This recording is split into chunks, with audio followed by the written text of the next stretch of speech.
Hello everyone, welcome to BOGONG's channel. This is a smoking machine model specially customized by us for customers in jewelry industry.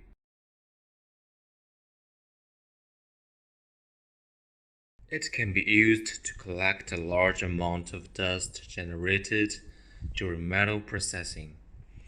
The whole machine consists of two parts, the ventilation pipe and the host.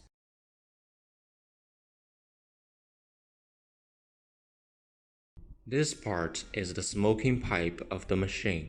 The length of the pipe can be adjusted and changed freely, without support.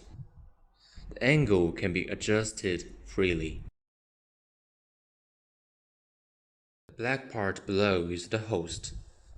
Open the top cover of the host. The first thing you see is the filter bag fixed at the air inlet of the host. This is special for jewelry user, which you can realize the recycling of gold and silver dust.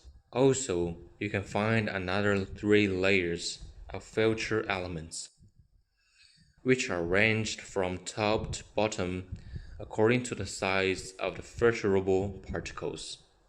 Cotton PP filter element and activated carbon filter element.